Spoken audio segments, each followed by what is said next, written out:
नमस्ते दोस्तों, मनमोहक हिंदी कहानियाँ चैनल में आप सभी का स्वागत है। आज की हमारी कहानी है समझ अपनी अपनी।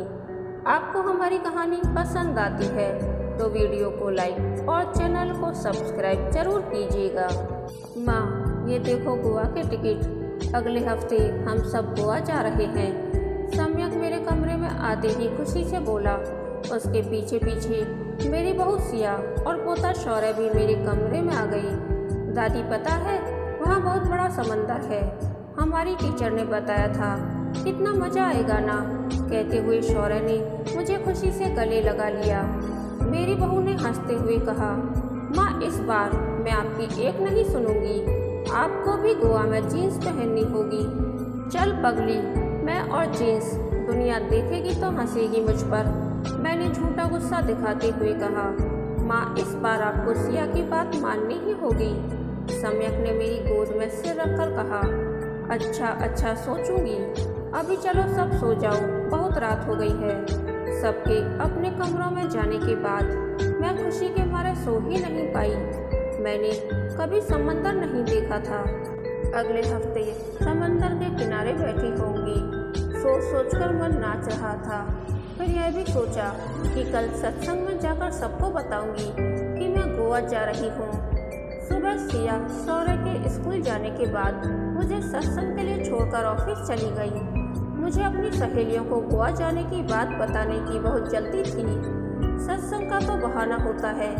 यहाँ आने वाली सब औरतें आमतौर पर घर की बातचीत करके ही वक्त बिताती हैं। शौर्य ने जब से स्कूल जाना शुरू किया, मैं भी वक्त गुजारने के लिए कभी कभी यहाँ आ जाती हूँ। सत्संग शुरू हो चुका था।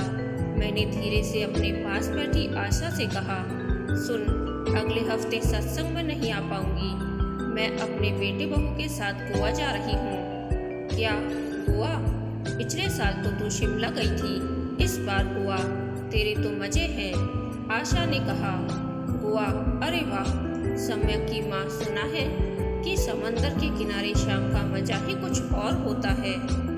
मेरे भाई के बेटा बहू गए थे, उन्होंने बताया। आगे बैठी अनीता ने अपनी गर्दन पीछे घुमा ली।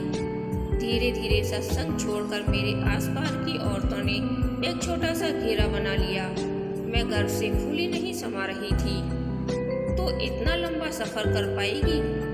गोवा बहुत दूर है, पूरे एक दिन का सफर है। इस बार आशा के साथ बैठी राजरानी ने कहा, तू बुरा न मानना, मैंने तेरे से ज्यादा दुनिया देखी है। तेरे बेटा बहू बहुत सयाने हैं। साथ बैठी दीदी ने कहा। वे मेरी जान पहचान की औरतों में सबसे बड़ी थीं, इसीलिए सब उन्हें दीदी ही कहते थे। कोई उनका नाम जानता ही नहीं था। मैंने उनसे कहा, क्यों, क्या हुआ दीदी, आप ऐसा क्यों कह रही हो? तू तो बस बच्चों की तरह घूमना फिरना सुनकर खुश हुए जा रही है। जरा सोच, तेरी उम्र में तुझे तीर्थ करवाने की जगह शिमला, गोवा क्यों घुमा रहे हैं तेरे बेटा बहू? कुछ नहीं, बस उनको एक आया चाहिए अपना बच्चा संभालने के लिए। क्या बात कर रही हो दीदी, मेरा बेटा मेरी बहुत इज्जत करता है, मुझे आया क्यों समझेगा? मैंने थोड़ी नाराजगी दिखाते हुए कहा। अरे बेटा तो तेरा है, पर अब बहू के चक्कर में उसका भी कहाँ कुछ समझ आ रहा है। दरअसल बच्चा संभालने के लिए आया पर होने वाला खर्च बचा रहे हैं दोनों। इतने में सत्संग खत्म हो गया और कीर्तन शुरू हो गया। दीदी उठकर आगे चली गईं। उनके जाने के बाद अनीता बोली, वैसे दीदी गलत नहीं कह रही थी। तूने ही बताया था ना कि शिमला में सम्यक और सिया देर रात तक माल रोड पर घूमते थे और तू और शौर्य उनके आने से पहले ही सो जाते थे। तू ही बता, अगर तू नहीं जाएगी तो शौर्य को वहाँ कौन संभालेगा? मेरे कुछ कहने से पहले ही आशा ने अपनी बात कह डाली। देख, दीदी की बात कड़वी है पर सच है। तू इतने सालों से घर संभाल रही है, पहले सम्यक को पाला और अब शौर्य की सारी जिम्मेदारी तेरे सिर डालकर तेरी बहू काम पर चली जाती है। अरे इस उम्र में बच्चे संभालना आसान नहीं। अब मुझे देख, मैंने तो साफ कह दिया अपनी बहू से कि अपने बच्चों को खुद संभालो। मुझे तो अब अपने तरीके से जीने दो। भाई, तुझे उनकी कोई ज़रूरत नहीं, पर उनको तेरी ज़रूरत है। उनके ऑफिस जाने के बाद तू पूरे घर और बच्चों की रखवाली जो करती है। क्यों अनीता बहन? और नहीं तो क्या। खुद को देख जरा, सत्संग खत्म होने से पहले ही घर भागना होता है तुझे। शौर्य स्कूल से जो आता है, तेरी बहू सुबह की निकली रात को घर आती है। अनीता बोली। अब और क्या कहूँ, तू ही बता। सारा घर तो तेरी बहू अपने हाथ में ले रखा है। मैंने तो अपने बेटे से कह दिया था, तू जाने तेरी बीवी जाने, मुझे हर महीने खर्चा दे बस। पर तू तो सत्संग के दान के पैसे भी बहू से लेकर आती है। मैं उन सब के बीच चुपचाप उनकी बातें सुन रही थी। मेरी ही गलती थी कि मैंने अपने बेटे बहू की तारीफ करते करते अपने घर की सारी बातें इन सबको बता रखी थी। पर सब बातों का यह अर्थ भी निकल सकता था, कभी सोचा नहीं था। अब भी वक्त है, अपने बारे में सोच जरा। तभी सत्संग खत्म होते ही जय जयकार से हॉल गूंज उठा और मैं बातों बातों में भूल गई कि शौर्य घर आ गया होगा। जल्दी से घर के लिए ऑटो किया, पर सारे रास्ते दिमाग में अनीता और आशा की बातें ही घूमती रहीं। घर पहुंची तो शौर्य बाहर ही बैठा था। क्या हुआ दादी, कहाँ रह गई थीं आप? उसने पूछा, पर मैंने कुछ नहीं कहा, बस घर का ताला खोल दिया। शाम को सिया ने आते ही मुझसे पूछा, क्या हुआ माँ, आज आप सत्संग से देर में आई? सब ठीक है ना? ऑटो नहीं मिला था क्या? सिया का इस तरह के सवाल करना मुझे अच्छा नहीं लगा। मन में आया कि कह दूं कि मैं नौकरानी हूँ क्या, जो अपने एक एक पल का हिसाब दूं, पर मैं चुप रही। सिया फिर बोली, क्या बात है माँ, आपकी तबीयत ठीक नहीं क्या, या कोई और बात है? नहीं, बस थोड़ा सिर दर्द है, इससे ज़्यादा मेरा कुछ कहने का मन ही नहीं हुआ। रात को सम्यक भी कमरे में आया, पर मैं जानबूझकर आंखें बंद किए रही ताकि उसे लगे कि मैं सो रही हूँ। सारी रात अजीब कशमकश। मेरी सहेलियाँ जो कह रही थीं वह मुझे सच सा लग रहा था। सही तो कह रही थीं, अगर मैं शौर्य का ध्यान न रखूं तो क्या सिया काम पर जा पाएगी? घर की ओर से बेफिक्री सिर्फ मेरी वजह से ही तो है। सच में सिया ने मुझे घर का चौकीदार बना दिया है। कल मैं कह दूंगी सम्यक से कि अपने बेटे की जिम्मेदारी खुद उठाओ। अब मुझे मेरे हिसाब से जीने दो। सच ही तो है, कहीं भी जाना हो सिया के हिसाब से जाना होता है। सम्यक की और अपनी कमाई का हिसाब सिया ही रखती है। सम्यक उसी से पैसे लेता है। मुझे भी सत्संग आने जाने या दान के पैसे उससे ही मांगने पड़ते हैं। कल तक मेरी सास ने घर अपने हाथ में लिया हुआ था, आज सिया ने। मैं तो कल भी नौकरानी थी और आज भी। मेरी आंखों से आंसू भी बहने लगे। यही सोच सोच कर मैं रात में न जाने कब सो गई, पता ही नहीं चला। सुबह रसोई में खटर पटर की आवाज़ से नींद खुल गई। घड़ी पर नजर गई तो 8 बज चुके थे। हाय, इतनी देर तक सोती रही। फिर पलंग से उठी तो ऐसा लगा जैसे सिर पर किसी ने 100 किलोग्राम का भार रख दिया हो। कल रात भर सोचती रही, शायद इसीलिए झूठ का सिर दर्द सच हो गया। शौर्य तो स्कूल चला गया होगा। सोचती मैं जल्दी जल्दी बाहर आई तो देखा सिया रसोई में थी। मुझे देखकर बोली, माँ आप जाग गई? आपकी तबीयत कैसी है? आप बैठिए, मैं आपके लिए अदरक वाली चाय बनाकर लाती हूँ। कहकर सिया चाय बनाने लगी। तभी सम्यक भी आ गया और बोला, माँ आपका सिर दर्द कैसा है? मैंने कुछ न कहा तो वह फिर बोला, माँ लगता है तबीयत ज़्यादा खराब है। सिया आज माँ को डॉक्टर को दिखा कर आना। आप फिक्र मत करो, मैं दिखाऊंगी। सिया ने मुझे चाय पकड़ाते हुए कहा, क्यों तुम्हें आज ऑफिस नहीं जाना? मैंने सिया से पूछा।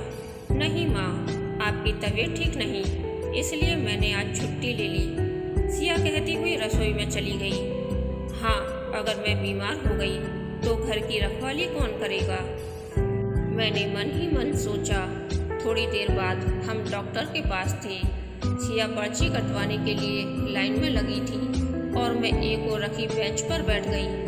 तभी एक जाना पहचाना चेहरा सामने वाली बेंच पर बैठा नजर आया।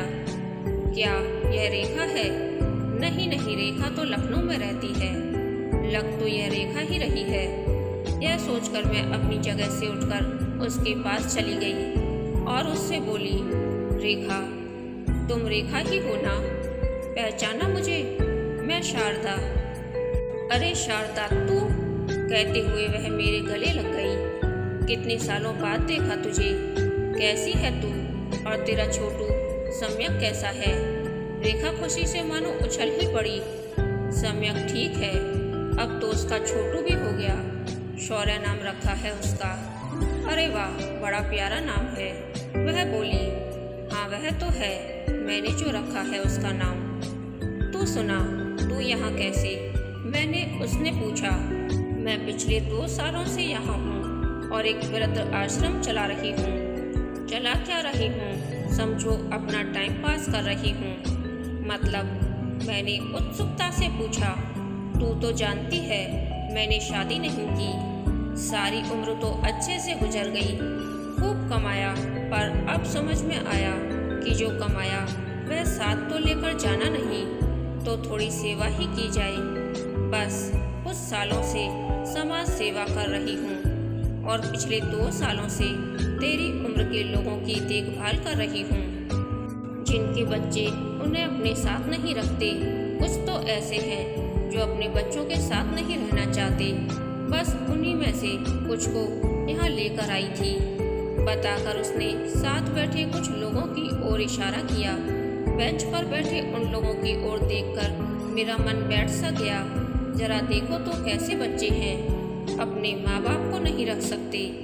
भला हो रेखा का जो इनकी देखरेख कर रही है। अरे तू तो बहुत नेकी का काम कर रही है, मैंने खुशी से कहा। बिल्कुल, मेरे पास पैसा था। मेरे रिश्तेदारों ने मुझे बहुत बहलाने की कोशिश की, पर मैंने बस अपने मन की सुनी और इस काम में लग गई। तू भी कभी कभी आया कर, उन लोगों से बात कर, इससे उन लोगों को भी अच्छा लगेगा और तुझे भी। माँ पर्ची कटवा ली। चलो, नंबर आने ही वाला है। सिया ने तभी आकर कहा, रेखा, ये मेरी बहू है सिया। सिया, ये मेरी बचपन की सहेली है रेखा। सिया ने पैर छूकर रेखा को प्रणाम किया तो रेखा बोली, अरे शारदा, तेरी बहू तो बहुत सुंदर है और संस्कारी भी, वरना आजकल बच्चों के पास कहाँ टाइम है जो अपनी सास को लेकर अस्पताल तक आए। चल अब तू जा, पर हाँ ये मेरा नंबर ले ले, फोन करती रहना। डॉक्टर को दिखाकर हम घर आ गए। सिया ने कहा कि माँ तुम थोड़ा आराम कर लो, तो मैं अपने कमरे में चली गई। आज रेखा से मिलकर मन बहुत खुश हुआ। कितना पुराना रिश्ता था। मेरी शादी में सबसे आगे थी वह, और जब सम्यक के पापा मुझे छोड़कर गए तो भी मेरे आंसू पोंछने में वह सबसे आगे थी। पर फिर एक दिन नौकरी के लिए लखनऊ चली गई और मैं अपनी ससुराल में उलझकर रह गई। अचानक मन बहुत सालों पीछे चला गया। सम्यक सिर्फ 5 साल का था जब सम्यक के पापा मुझे छोड़कर इस दुनिया से चले गए थे। सम्यक के दादा दादी ने उपकार किया जो अपने घर में जगह दी। पिताजी ने मुझे अपनी बेटी माना, पर पिताजी ने हमेशा मुझे पराई ही समझा। हर पल एहसास दिलाया कि मुझे उस घर में सिर्फ सम्यक के कारण रहने दिया जा रहा है। बात बात पर माताजी, यह मेरा घर है, मेरे हिसाब से चल जैसे वाक्यों का प्रयोग करके मेरे आत्मविश्वास को हिलाती आई थी। सम्यक भी उनकी परवरिश में पला बढ़ा। उसने भी कभी किसी चीज में मेरी राय तो दूर, उसे मुझे बताना भी जरूरी नहीं समझा। सास ससुर मरने से पहले अपना सब कुछ सम्यक के नाम कर गए। उसके बाद तो सम्यक की जो मर्जी हुई वह उसने किया। जब उसने सिया से शादी का फैसला किया तब भी मेरी नाराजगी को नज़रअंदाज किया, पर सिया ने पहले दिन से मुझे सम्मान दिया। घर की छोटी छोटी बातों में मेरी राय ली और सम्यक को भी मेरे करीब लाई। पहली बार मैं मॉल भी तो उसी के साथ ही गई थी। फिल्म देखने का मुझे बहुत शौक था। जब उसे इस बात का पता चला तो महीने में 2-3 फिल्में दिखाने ले जाती। सिया एक तरह से मेरी बेटी जैसी बन गई। इतने सालों से सब कुछ बहुत अच्छा चल रहा था, पर अचानक कल सत्संग में अनीता और आशा की बातों से मैं क्या क्या सोचने लगी। कैसी पागल हूँ मैं। मेरी नज़रों के सामने रेखा के साथ आए हुए लोग घूमने लगे, जिनके बच्चों ने उन्हें आश्रम में रहने के लिए मजबूर किया था। मेरा मन कांप गया कि मैं मूर्ख बनकर रिश्तों की डोर को किसी की बातों में आकर खींच रही थी। अच्छा हुआ कि समय रहते अक्ल आ गई। मैं झट से उठी और रसोई में जाकर सिया से बोली, सिया अब मेरी तबीयत ठीक है, तूने छुट्टी ली है तो चल शाम को बाजार से गोवा जाने के लिए थोड़ी खरीदारी ही कराते हैं। मेरी बात सुनकर सिया ने छोटे बच्चे की तरह मुझे गले लगा लिया। कहानी के अंत तक बने रहने के लिए धन्यवाद। यह कहानी आपको कैसी लगी प्लीज़ कमेंट करके बताइए। कहानी अच्छी लगी तो please like share and subscribe जरूर कीजिएगा।